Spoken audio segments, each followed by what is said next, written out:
حضرت ہاشم فرماتے ہیں میں گیا ہوا تھا سفر پہ، تو راستے میں بھوک لگی، دوپہر کا وقت تھا، ایک خاتون نظر آئیں خیمے پر بیٹھی، ان کا بہن پردیسی ہوں، کھانا مل جائے گا؟ کہ الحمدللہ، مہمان تو اللہ کی رحمت ہوتا ہے۔ انہیں جلدی سے اٹھ کے بکری کا بچہ ذبح کیا، اس کو تیار کر کے پکا کے سامنے رکھا، تو اوپر سے اس کا خامند آ گیا، کہنے لگا اے کون ہو؟ کہا جی پردیسی مسافر۔ اے بکرا کتھوں آیا؟ کہا جی یہ اس خاتون نے مجھے پکا کے دیا ہے۔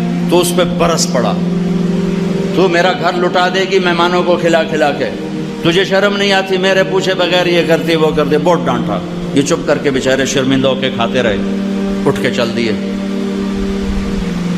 اگلی منزل پر پھر ایک خیمہ نظر پڑا، وہاں دیکھا تو ایک خاتون بیٹھی ہوئی، کہ بہن پردیسی مسافر کھانا ملے گا؟ وہ کہنے کہ میں کوئی ہوٹل کھولے ہے، چل پر جا باؤ۔ بیچارے چپ ہو کے بیٹھ گئے۔ تھوڑی دیر میں اس کا خامند آیا، کہنے لگا بھائی آپ کون ہیں؟ کہا جی پردیسی مسافر۔ آپ نے کھانا کھایا ہے؟ کہا جی نہیں کھایا۔ اس سے مانگا تھا؟ کہا جی۔ اس نے کیا کہا؟ اس نے کہا جی ہوٹل کوئی نہیں، یہ تو میں ویسے اضافہ کر رہا ہوں۔ تو انہوں نے کہا تو بڑی ظالم ہے، ہمیشہ مجھے مہمانوں کے آگے ذلیل کرتی ہے، تو ہمیشہ ذلیل کرتی ہے۔ کہا آپ بیٹھو بھائی، میں آپ کا انتظام کرتا ہوں۔ اس نے جلدی سے بکرا کاٹا اور تیار کر کے سامنے رکھا، تو یہ زور سے ہنسا۔ یہ حاسم رحمۃ اللہ زور سے ہنس پڑے۔ وہ کہنے لگے آپ ہنسے کیوں ہیں؟ وہ کہنے لگے پیچھے نا تیرے جیسی عورت دیکھی تھی اور اس جیسا وہاں مرد دیکھا تھا۔ کہنے لگے تجھے پتہ وہ کون ہے؟ کہا جی نہیں۔ کہا یہ اس کی بہن ہے اور وہ میری بہن ہے۔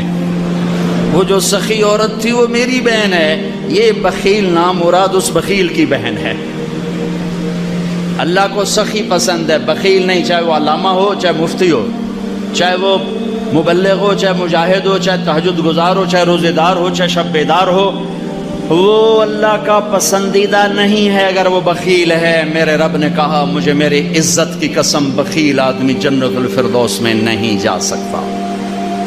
زکوٰۃ دو، صدقہ فطر دو، مفتیوں سے پوچھو، کشمش کے لحاظ سے دو جو سب سے اعلیٰ درجے کا بنتا ہے، یا کھجور کے لحاظ سے دو جو سے ذرا کم ہے، اور ایک دوسرے کو معاف کرو، ایک دوسرے سے پیار کرو، ایک دوسرے سے درگزر کرو، محبتوں کو پروان چڑھاؤ۔